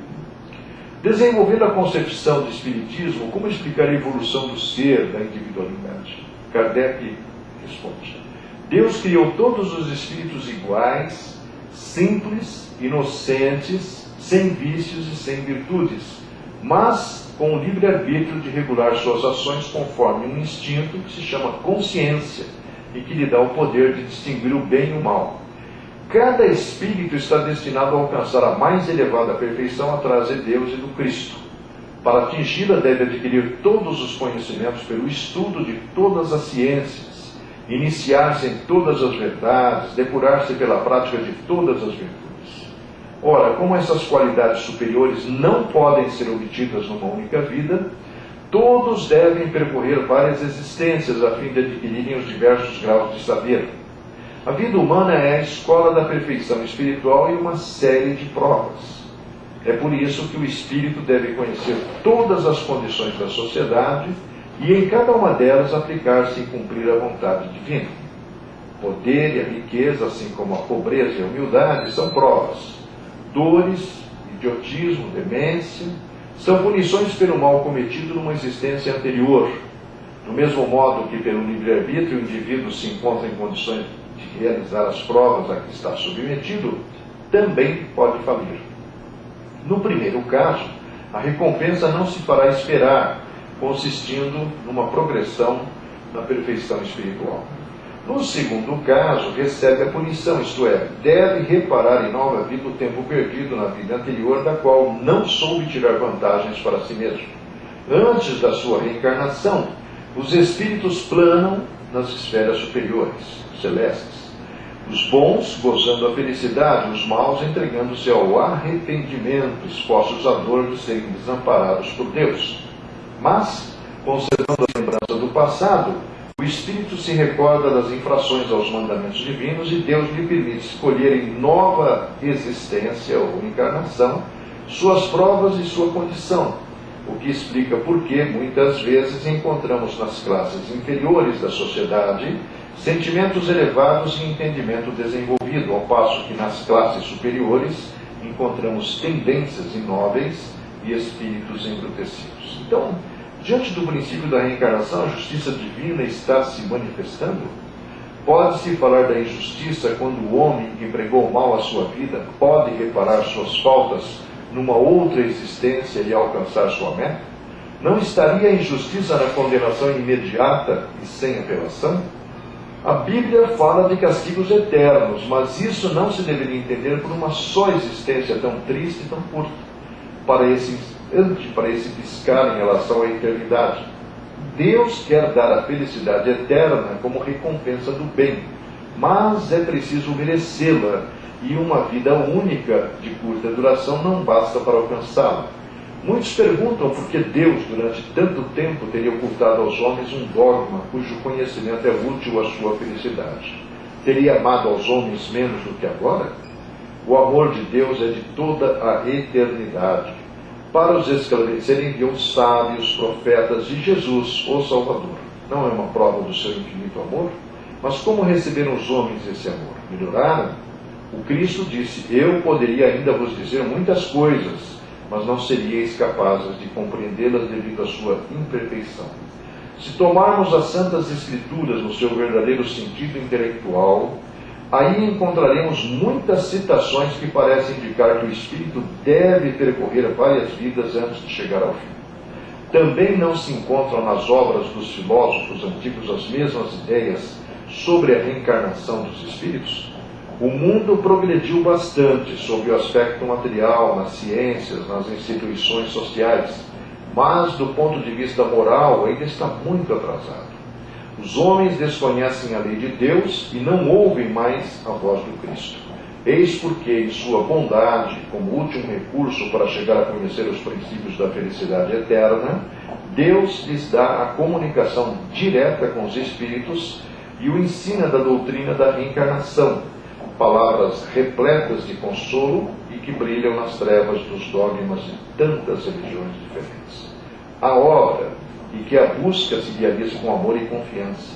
Lede sem preconceitos, refletir sobre tudo quanto Deus, desde a criação do mundo, se dignou fazer pelo gênero humano, e sereis confirmados na fé que a reencarnação é uma verdade santa e divina. De forma reduzida, o que é a reencarnação? É a volta do espírito à vida corporal. A reencarnação pode dar-se imediatamente após a morte ou depois de um lapso de tempo mais ou menos longo, durante o qual o espírito fica errante. Pode dar-se na Terra ou em outras esferas, mas sempre no corpo humano e jamais no de um animal. A reencarnação é progressiva ou estacionária, jamais é retrógrada. Nas novas existências corporais, pode o espírito decair como posição social, mas não como espírito. Por outras palavras, de senhor pode tornar-se servo, de príncipe artesão, de rico miserável, contudo, progredindo em sabedoria e moralidade. Assim, o celerado pode tornar-se o homem de bem, mas o homem de bem não se tornará um celerado. Os espíritos imperfeitos que ainda se acham sob a influência da matéria nem sempre têm sobre a reencarnação ideias completas. A maneira por que a explicam se ressente da sua ignorância e dos preconceitos terrenos, mais ou menos como seria o caso de um camponês a quem se perguntasse se é a terra ou o sol que gira. Tem de suas existências anteriores apenas uma lembrança confusa e o futuro lhes é uma coisa vaga. Sabe-se que a lembrança do passado se elucida à medida que o espírito se depura. Alguns falam ainda das esferas concêntricas que envolvem a Terra e nas quais o espírito se eleva gradualmente até atingir o sétimo céu. Paulo de Tarso fala isso, que é para eles o apogeu da perfeição. Entretanto, mesmo em meio a essa diversidade de expressões e da bizarria das imagens, uma observação atenta facilmente permite que se reconheça um pensamento dominante, o das provas sucessivas que o espírito deve sofrer e os diversos degraus que deve percorrer a fim de chegar à perfeição e à suprema felicidade. Muitas vezes as coisas só nos parecem contraditórias porque lhes não examinamos o sentido último. Qual o traço dominante na fase inicial da evolução do princípio inteligente ou espiritual na condição humana? A faculdade dominante no estado selvagem é o instinto, o que não impede de agir com inteira liberdade em certas coisas, liberdade que se desenvolve com a inteligência. O instinto é a força oculta, o reflexo condicionado, que solicita os seres orgânicos a atos espontâneos e involuntários, tendo em vista a sua conservação. Nos atos instintivos, que são a compulsão e o impulso, não há nem reflexão, nem combinação, nem premeditação. Todo ato maquinal é instintivo, impulso involuntário é instintivo. Já a inteligência revela-se por atos voluntários, refletidos, premeditados, combinados, segundo a oportunidade das circunstâncias. Denota reflexão, associação, deliberação. Direção calculada é ato inteligente. Instinto é uma espécie de inteligência não racional através do qual todos os seres provêm suas necessidades. O instinto, porém, enfraquece-se pela predominância da inteligência. O instinto se aniquila por si mesmo, as paixões sendo domadas pelo esforço da vontade. Na primeira encarnação, o espírito está no estado de infância na vida corpórea. Sua inteligência apenas desabrocha, ensaia para a vida. O aprofundamento das pesquisas levadas a efeito por diferentes ramos da ciência permitiu concluir-se que o recurso chamado mente acompanha a evolução da nossa espécie. O biólogo Bruce Lipton, no livro Biologia da Crença, explica essa evolução. O que ele diz? A evolução dos mamíferos mais desenvolvidos, incluindo chimpanzés, cetáceos, humanos, criou um novo nível de consciência chamado autoconsciência ou mente consciente. Foi um passo muito importante em termos de desenvolvimento. A mente anterior, predominantemente subconsciente, é nosso piloto automático. Já a mente consciente é nosso controle manual. Por exemplo, se uma bola é jogada em direção ao seu rosto, a mente consciente, se mais lenta, pode não reagir em tempo de evitar a ameaça. Mas a mente inconsciente, capaz de processar cerca de 20 milhões de estímulos ambientais por segundo, versus 40 estímulos interpretados pela mente consciente no mesmo segundo, nos fará piscar e não desviar. A mente subconsciente, um dos processadores de informações mais poderosos de que se tem notícia até hoje, observa o mundo ao nosso redor e a consciência interna do corpo interpreta os estímulos do ambiente e entra imediatamente em um processo de comportamento previamente adquirido ou aprendido. Tudo isso, sem dúvida, sem ajuda ou supervisão da mente consciente. O subconsciente é um grande centro de dados e programas desprovido de emoção, cuja função é simplesmente ler os sinais do ambiente e seguir uma programação estabelecida sem nenhum tipo de questionamento ou julgamento prévio. Esse inconsciente predomina sobre o consciente, funcionando como um mecanismo de defesa. A mente subconsciente é como um disco rígido que armazena nossas experiências de vida. Os programas são basicamente comportamentos de estímulo e reação. Os estímulos que ativam o comportamento podem ser sinais que o sistema nervoso detecta do mundo externo e ou dentro do próprio corpo, como emoções, prazer e dor. Quando o estímulo é captado, gera automaticamente a mesma reação comportamental que foi aprendida na primeira vez em que foi detectado. Na verdade, as pessoas que percebem e passam a observar esse tipo de resposta automática admitem que muitas vezes os botões do seu organismo são involuntariamente pressionados. Antes da evolução da mente consciente, as funções dos cérebros animais eram diretamente ligadas à mente subconsciente. Essas mentes primitivas eram mecanismos simples de estímulo e ação, que respondiam automaticamente a um ambiente por intermédio de ações geneticamente programadas, chamados instintos ou de comportamentos adquiridos. Esses animais não acionavam esses comandos conscientemente. Eram atos reflexos e incondicionais, como o piscar dos olhos em um ambiente empoeirado ou o reflexo de chutar com a perna quando um médico bate em nossa junta no joelho. Allan Kardec confessa em um artigo da Revista Espírita de 60 ter tido dificuldade para admitir a reencarnação como o princípio do Espiritismo. Como decidiu-se por ele? Se não há reencarnação, diz Kardec, só há evidentemente uma existência corporal.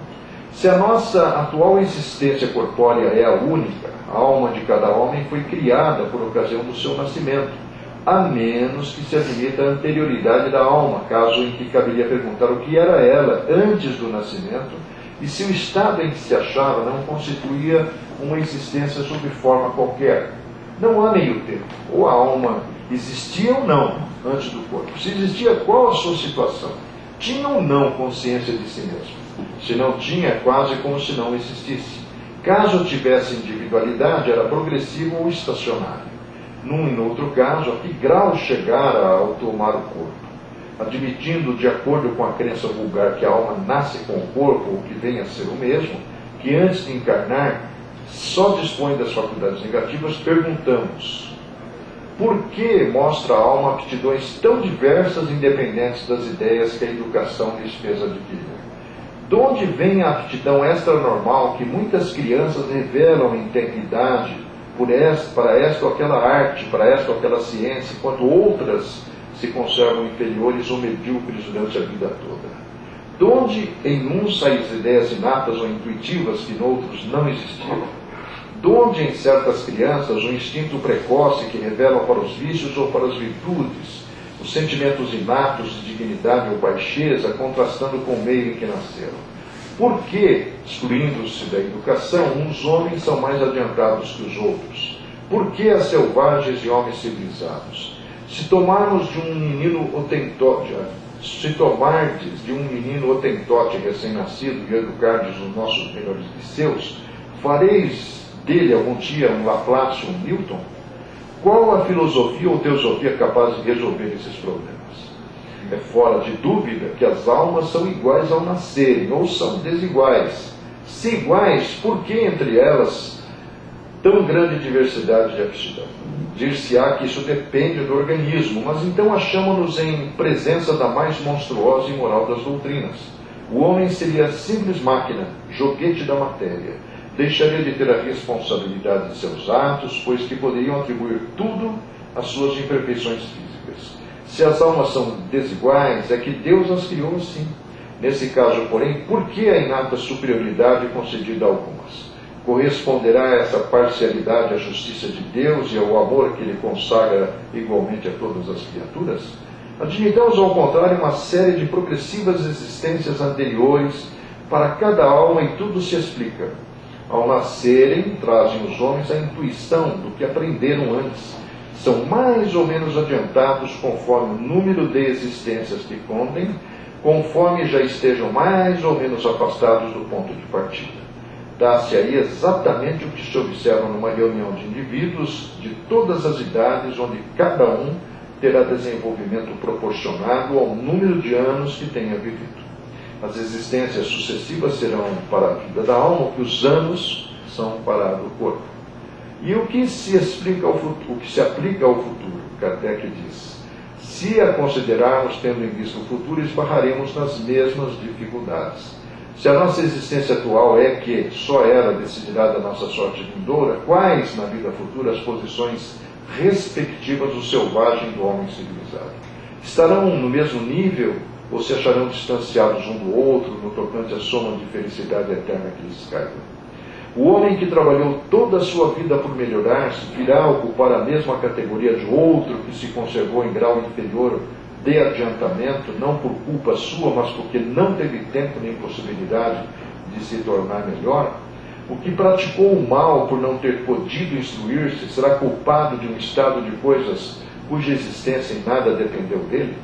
Trabalha-se continuamente por esclarecer, moralizar, civilizar os homens. Mas, em contraposição a um que fica esclarecido, milhões de outros morrem todos os dias antes que a luz lhes tenha chegado. Qual a sorte destes últimos? Serão tratados como réprobos? No caso contrário, o que fizeram para ocupar categoria idêntica dos outros? Que sorte aguarda os que morrem na infância, quando ainda não puderam fazer nem o bem nem o mal? Se vão para o meio dos eleitos, por que esse favor sem que coisa alguma hajam feito por merecer? Em virtude de que privilégio eles se veem isentos das tribulações da vida? Haverá alguma doutrina capaz de resolver esses problemas? O princípio da reencarnação, então, se apresenta como solução para tudo? Kardec responde: admitam-se as existências consecutivas e tudo se explicará conforme a justiça de Deus. O que não se pode fazer numa existência, faça na outra. Assim é que ninguém escapa à lei do progresso, que cada um será recompensado segundo o seu merecimento real e que ninguém fique excluído da felicidade suprema e que a que todos podem aspirar, quaisquer que sejam os obstáculos com que topem no caminho. Essas questões facilmente se multiplicariam ao infinito, porque inúmeros são os problemas psicológicos e morais, e só na pluralidade das existências encontram solução. O mesmo acontece com certas posições sociais. Entre estas, certamente, as que apresentam obstáculos invencíveis ao progresso espiritual. Citarei apenas os magaretes, os matadouros, os carrascos. Dizem que tais criaturas são necessárias, umas porque não podemos passar sem alimentação animal, outras porque é preciso executar as decisões da justiça requeridas pela nossa organização social. Não é menos verdade que, reencarnando no corpo de uma criança destinada a abraçar uma ou outra dessas profissões, deve o espírito saber que envereda por caminho errado e que se priva voluntariamente dos meios que podem conduzir à perfeição?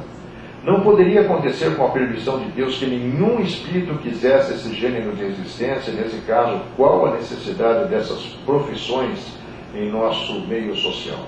A resposta a essa questão decorre de todos os ensinamentos que nos têm sido dados. Podemos, pois, respondê-la sem ter que submetê-la novamente aos espíritos. É evidente que um espírito elevado, por exemplo, de um europeu esclarecido, não poderá escolher como meio de progresso uma existência selvagem. Em vez de avançar, ele estaria retroagindo.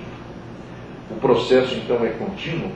Sabemos que nossos antropófagos não se encontram no último degrau da escala e que há mundos onde o embrutecimento e a ferocidade não têm analogia na Terra. Esses espíritos ainda são inferiores aos mais atrasados do mundo, e renascer entre esses selvagens é para eles um progresso. Se não visam o mais alto, é que sua inferioridade moral não lhes permite compreender um progresso mais completo.